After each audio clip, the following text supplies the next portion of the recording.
किया कृष्ण ने राधा से विवाह क्यों नहीं किया? जय श्री कृष्ण मित्रों, स्वागत है आपके इस YouTube चैनल ज्ञान मोटिवेशन में।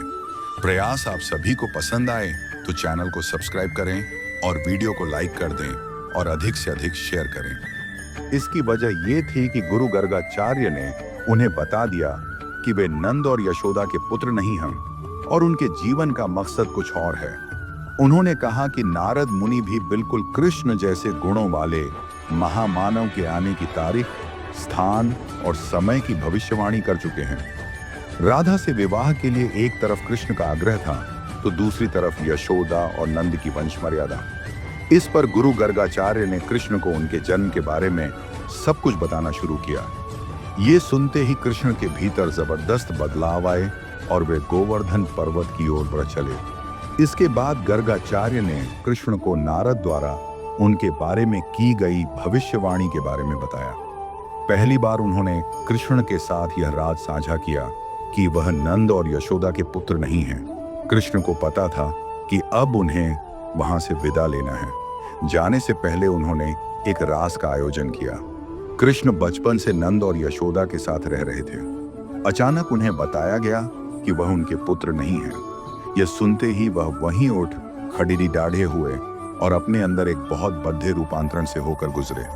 अचानक कृष्ण को महसूस हुआ कि हमेशा से कुछ ऐसा था जो उन्हें अंदर ही अंदर झकझोरता था, लेकिन वह इन उत्तेजक भावों को दिमाग से निकाल देते थे और जीवन के साथ आगे बढ़ा जाते थे। जैसे ही गर्गाचार्य ने यह राज कृष्ण को बताया, उनके भीतर न जाने कैसे कैसे भाव आने लगे। उन्होंने गुरु से विनती की, कृपया मुझे कुछ और बताइए। गर्गाचार्य कहने लगे, नारद ने तुम्हें पूरी तरह पहचान लिया है। तुमने सभी गुणों को दिखा दिया है। तुम्हारे जो लक्षण हैं वे सब इस ओर इशारा करते हैं कि तुम ही वह मनुष्य हो जिसके बारे में बहुत से ऋषि मुनि बात करते रहे हैं। नारद ने हर चीज की तारीख, समय और स्थान तय कर दिया था और तुम उन सब पर खरे उतरे हो। कृष्ण अपने आसपास के लोगों और समाज के लिए पूरी तरह समर्पित थे। राधे और गांव के लोगों के प्रति उनके मन में गहरा लगाव और प्रेम था।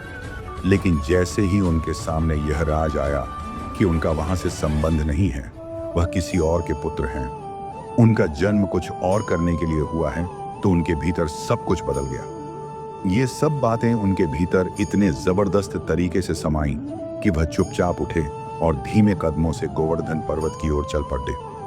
वह इतनी ज्यादा भाव विभोर और आनंदमय हो गई कि अपने आसपास की हर चीज से वह बेफिक्र हो गई। कृष्ण जानते थे कि राधे के साथ क्या घट रहा है। वह उनके पास गए, उन्हें बाहों में लिया, अपनी कमर से बांसुरी निकाली और उन्हें सौंपते हुए बोले, राधे, यह बांसुरी सिर्फ तुम्हारे लिए है। पर्वत की सबसे ऊंची चोटी तक पहुंचे और वहां खड़ीडीशे होकर आकाश की ओर देखने लगे। सूर्य अस्त हो रहा था और वह अस्त हो रहे सूर्य को देख रहे थे। अचानक उन्हें ऐसा लगा जैसे एक जबरदस्त शक्ति उनके भीतर समा रही है। यहीं उनके अंदर ज्ञानोदय हुआ और उस पल में उन्हें अपना असली मकसद याद आ गया। वह कई घंटों तक वहीं खड़े रहे और अपने भीतर हो रहे रूपांतरण और तमाम अनुभवों को देखते और महसूस करते रहे। वह जब पर्वत से उतरकर नीचे आए तो पूरी तरह से बदल चुके थे। चंचल और रसिक ग्वाला विदा हो चुका था। उसकी जगह उनके भीतर अचानक एक गहरी शांति नजर आने लगी। गरिमा और चैतन्य का एक नया भाव दिखने लगा। जब वह नीचे आए तो अचानक वे सभी लोग उनके सामने नतमस्तक हो गए, जो कल तक उनके साथ खेलते और नृत्य करते थे। उन्होंने कुछ नहीं किया था। वह बस पर्वत पर गए, वहां कुछ घंटों के लिए खड़ीडीडीहे रहे और फिर नीचे आ गए। इसके बाद जो भी उन्हें देखता वह सहज ही बिना कुछ सोचे समझे उनके सामने नतमस्तक हो जाता। कृष्ण को पता था कि अब उन्हें वहां से विदा लेना है। जाने से पहले उन्होंने एक रास का आयोजन किया। जाने से पहले वह अपने उन लोगों के साथ एक बार और नृत्य कर लेना चाहते थे। वह जब पर्वत से उतरकर नीचे आए तो पूरी तरह से बदल चुके थे। चंचल और रसिक ग्वाला विदा हो चुका था। उन्होंने जमकर गाया, नृत्य किया।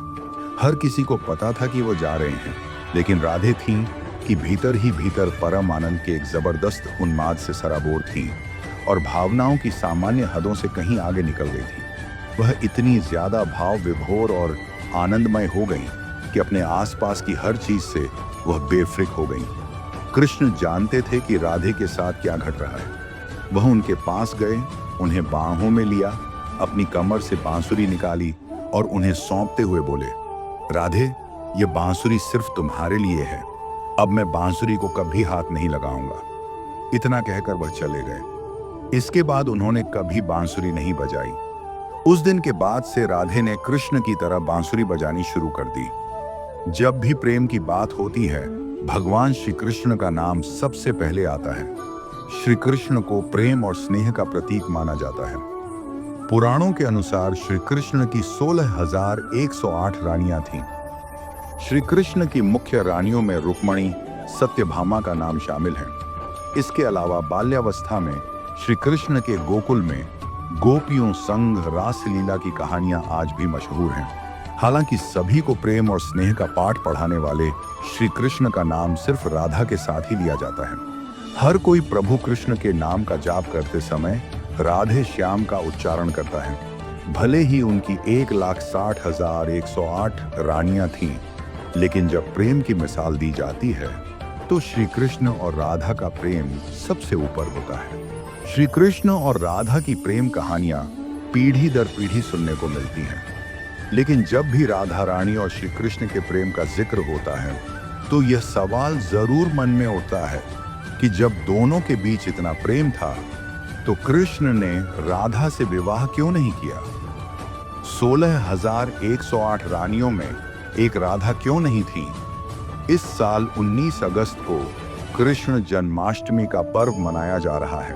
राधा और कृष्ण की प्रेम कहानी मान्यता है कि जब श्री कृष्ण 8 साल थे तो उनकी मुलाकात राधा से हुई, जो 12 साल की थी। श्री कृष्ण राधा से प्रेम करने लगे। दोनों एक दूसरे से विवाह भी करना चाहते थे। जब ये बात राधा के घर वालों को पता चली तो उन्होंने राधा को घर में कैद कर दिया।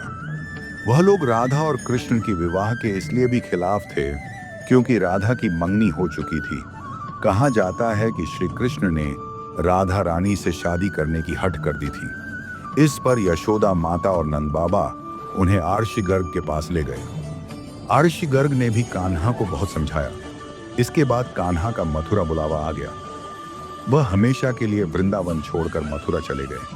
उन्होंने राधा से वादा किया था कि वह वापस लौटेंगे, लेकिन वह कभी वापस नहीं आए। न ही राधा जी के मथुरा या द्वारका जाने का जिक्र मिलता है। राधा और कृष्ण का विवाह न होने के कई कारण बताए जाते हैं। इसमें से एक कारण नारद जी का श्राप भी माना जाता है। रामचरितमानस के बालकांड के अनुसार माता लक्ष्मी के स्वयंवर में नारद जी भी जाना चाहते थे। भगवान विष्णु ने नारद जी के साथ छल करते हुए उन्हें खुद का स्वरूप देने के बजाय वानर का स्वरूप दे दिया, जिसकी वजह से माता के स्वयंवर में नारद जी का काफी उपहास हुआ। जब नारद जी को इस बात का पता चला तो वह बैकुंठ पहुंचकर विष्णु जी से बहुत नाराज हुए और श्राप दिया कि उन्हें पत्नी की वियोग सहना होगा। यही वजह है कि रामचंद्र अवतार में उन्हें सीता का वियोग सहना पड़ा और कृष्ण अवतार में देवी राधा से उनका विवाह न हो सका। एक मत यह भी है कि देवी राधा ने ही श्री कृष्ण से विवाह के लिए मना किया था। राधा यशोदा पुत्र कान्हा से प्रेम करती थी, लेकिन जब वह मथुरा गए तो राधा रानी खुद को महलों के जीवन के लिए उपयुक्त नहीं मानती थी। लोग चाहते थे कि श्री कृष्ण एक राजकुमारी से विवाह करें, इसलिए राधा ने श्री कृष्ण से विवाह न करने की ठान ली। ये भी कहा जाता है कि राधा को महसूस हो चुका था कि श्री कृष्ण भगवान का अवतार हैं। वह खुद को एक भक्त मानने लगी थी। राधा श्री कृष्ण की भक्ति में लीन हो चुकी थी। वह भगवान से विवाह नहीं कर सकती थी। श्री कृष्ण राधा के पास वापस क्यों नहीं लौटे? भगवान श्री कृष्ण की शरारतों, उनकी लीलाओं और छल सभी कुछ मनुष्य के लिए कोई न कोई सीख ही थी। राधा से विवाह करना भी मनुष्यों को प्रेम की असली परिभाषा से परिचित कराना था। कहा जाता है कि एक बार देवी राधा ने कान्हा से पूछा कि वह उनसे विवाह क्यों नहीं करना चाहते। इस पर श्री कृष्ण ने कहा कि कोई अपनी आत्मा से विवाह करता है क्या? श्री कृष्ण राधा को खुद से अलग नहीं बल्कि अपना ही अस्तित्व मानते थे। वह मनुष्यों को यह सीख देना चाहते थे कि प्रेम भौतिक संबंध से नहीं बल्कि आध्यात्मिक प्रकृति है। प्रेम और विवाह एक दूसरे से अलग नहीं है। जैसे राधा कृष्ण बिना विवाह भी सदियों से एक ही हैं। जहां कृष्ण का नाम है, वहां राधा का स्मरण स्वाभाविक है। हिंदू धर्म में सर्वाधिक पूजे जाने वाले भगवान विष्णु के अवतार श्री कृष्ण के बारे में कौन नहीं जानता। श्री कृष्ण के नटखट अंदाज और उनकी प्रेम लीलाओं से तो पूरी दुनिया ही परिचित है। मगर बात जब भी भगवान कृष्ण की होती है तो राधा रानी का नाम अपने आप ही उनके साथ जुड़ जाता है। यूं कहिए, राधा कृष्ण जुड़कर एक मंत्र तैयार होता है। इसे जपने से अपार शांति और सुख की प्राप्ति होती है। वैसे तो राधा कृष्ण का नाम सदैव साथ में लिया जाता है, मगर सत्य तो यह है कि द्वापर युग में भगवान विष्णु का अवतार श्री कृष्ण और देवी लक्ष्मी का अवतार राधा रानी कभी भी एक दूसरे के नहीं हो सके थे। इसके बावजूद उनकी प्रेम कहानी आज भी अमर है। मगर शादी श्री कृष्ण ने भी की थी और राधा रानी ने भी की थी। पहले शादी राधा रानी की हुई थी। उनकी शादी उनके बाल सखा अयन से हुई थी। राधा रानी और अय्यान की शादी से जुड़ी एक बेहद रोचक कहानी है। राधा के पति का वर्णन ब्रह्मा वैवर्त पुराण में किया गया है। ये वेद व्यास द्वारा रचित 18 पुराणों में से एक है। कहानी के अनुसार राधा रानी के पति अयन बरसान के महापंडित उग्रपद के पुत्र थे। उग्रपद देवी राधा के पिता बृजभान के परम मित्र थे। किसी यज्ञ के दौरान बृजभान का सहयोग करने के कारण उग्रपद को यह वर प्राप्त था कि वह जीवन में एक बार बृजभान से जो भी मांगेंगे वह उन्हें मिल जाएगा। अपने इस वर का प्रयोग करके महापंडित उग्रपद ने राधा रानी और श्री कृष्ण की शादी को रुकवाकर राजा बृजभान से राधा रानी का हाथ अपने पुत्र अयन के लिए मांगा था। अयन राधा रानी से बचपन से ही विवाह करना चाहता था। इस श्राप की वजह से नहीं हो पाया था राधा कृष्ण का विवाह। उसके मन में बरसाना का भावी राजा बनने का लालच था। वहीं वह श्री कृष्ण से भी जलन रखता था। कंस के साथ मिलकर अयन कई बार श्री कृष्ण और राधा को अलग करने के असंभव प्रयास करे, मगर वह हमेशा ही अपने हर षड्यंत्र में विफल हो जाता था। राधा रानी और श्री कृष्ण की शादी भी वह मात्र अपने पिता उग्रपद को मिले वचन के कारण ही तोड़ सका था। मगर शादी के बाद भी अयन कभी भी राधा रानी को हाथ तक नहीं लगा सका। इन सवालों के जवाब बताएं। अगर आपका भी फेवरेट टीवी इस विश्व में पुराणों में कई कथाएं बताई गई हैं, मगर चर्चित टीवी सीरियल राधा कृष्ण के मुताबिक अयन को महर्षि दुर्वासा का श्राप मिला था कि वह राधा रानी को हाथ लगाते ही भस्म हो जाएगा। समर वेडिंग के लिए बेस्ट हैं राधा रानी के फ्लोरल लहंगे। दरअसल अयन और राधा रानी की शादी के बाद भी राधा और कृष्ण आपस में मिलते रहे। उनकी प्रेम लीलाओं से परेशान होकर अयन ने अपने पति होने का हक राधा रानी पर जताने की कोशिश की। अयन छल से राधा रानी को एक ऐसा फल खिलाना चाहता था जिससे राधा रानी को अपने वश में करके वह उनके साथ संबंध बना सके। आप सभी जानते हैं कि राधा और कृष्ण का विवाह कभी नहीं हो पाया, लेकिन हमेशा कृष्ण के साथ उनकी प्रेमिका राधा का नाम ही जुड़ता है। भगवान श्री कृष्ण और राधा के पवित्र प्रेम कहानी के बारे में कई पुराणों में वर्णित तो किया गया है, लेकिन उनकी प्रेम कहानी से जुड़ी मान्यता है कि भगवान कृष्ण ने एक बार राधा द्वारा दिया गया पैरों का चरणामृत पिया था। राधा को अपने प्रेम के आगे इतना विवश होना पड़ डगा कि उन्हें श्री कृष्ण जी के प्राण को बचाने के लिए चरणामृत पिलाना ही पड़ा था। भागवत पुराण की कथा के अनुसार भगवान कृष्ण एक बार बहुत ही बीमार हो गए थे और उन पर किसी भी तरह की कोई दवा या जड़ी बूटी काम नहीं कर पा रही थी। भगवान कृष्ण ने अपनी गोपियों से कहा कि मेरे प्रिय भक्त के चरणामृत के सेवन से ही मेरी तबीयत में ठीक होगी। सभी गोपियां चिंता में पड़ गईं कि कृष्ण ने ये कैसा उपाय बता दिया है उन्हें, क्योंकि सभी गोपियां कृष्ण को अपना आराध्य मानती थीं और उन्हें इस उपाय के असफल होने की चिंता सताने लग गई थी। परेशान गोपियां यह सोच ही रही थीं कि यदि किसी गोपी द्वारा दिए गए चरणामृत से श्री कृष्ण ठीक नहीं हुए तो उसे नरक भोगना पड़ेगा। व्याकुल खड़ी सभी गोपियां अभी विचार ही कर रही थीं। तभी श्री कृष्ण की प्रिय राधा आई और उन्हें पूरी स्थिति के बारे में पता चलने के बाद राधा ने एक क्षण भी बेकार किए बिना अपने पांव धोकर तुरंत चरणामृत तैयार किया और कृष्ण को पिलाने के लिए आगे चल पड़ी। राधा के मन व दिमाग में भी वही भय था जो बाकी गोपियों के मन में भी था, लेकिन वो कृष्ण के लिए नर्क भी भोगने तक को तैयार थी। इसलिए उनके द्वारा दिए गए चरणामृत से भगवान श्री कृष्ण ठीक हो गए। इस घटना के बाद से भगवान श्री कृष्ण ने अपनी प्रेमिका राधा को वचन दिया कि कभी भी उनका नाम पुकारा जाएगा, उससे पहले तुम्हारा नाम अवश्य आएगा। राधा को दिए गए हैं इतने नाम। राधा को राधिका, माधवी, केशवी, रासेश्वरी और राधा रानी भी कहा जाता है, जो हिंदू धर्म में एक लोकप्रिय और पूजनीय देवी हैं। खासकर गौड़ीय वैष्णववाद परंपरा में उन्हें सर्वोपरि माना जाता है। उन्हें दिव्य प्रेम, कोमलता, करुणा और भक्ति की देवी के रूप में पूजा जाता है। वह भगवान कृष्ण की शाश्वत पत्नी हैं और उनके साथ उनके अनंत निवास गोलोक धाम में निवास करती हैं। वह कृष्ण की आंतरिक शक्ति या शक्ति आनंदपूर्ण ऊर्जा है। वह भगवान कृष्ण की आंतरिक शक्ति या आह्लादिनी शक्ति आनंदित ऊर्जा है। शास्त्रों के अनुसार वह दूधियों ब्रज गोपियों की प्रमुख थीं, जो कृष्ण के प्रति सर्वोच्च भक्ति के लिए जानी जाती हैं। वह श्री कृष्ण के प्रति पूर्ण समर्पण, परम भक्ति का प्रतीक हैं और कृष्ण के प्रति निस्वार्थ प्रेम और सेवा के प्रतीक के रूप में प्रतिष्ठित और पूजनीय हैं। भगवान कृष्ण के लिए उनका प्यार और लालसा उन्हें कुछ लोगों द्वारा मानव आत्मा, अनात्मा के रूपक के रूप में भी माना जाता है। भगवान कृष्ण के लिए उनके प्यार और लालसा को आध्यात्मिक विकास और परमात्मा के साथ मिलन के लिए मानव की खोज के प्रतीक के रूप में देखा जाता है। दिव्य प्रेम की शक्ति रसिक संतों ने उनका उल्लेख परमपिता परमात्मा, योग माया के मूल स्वरूप और हल्दिनी शक्ति, दिव्य प्रेम की शक्ति के रूप में किया है, जो कि भगवान श्री कृष्ण की मुख्य शक्ति है। वह सर्वोच्च देवी हैं।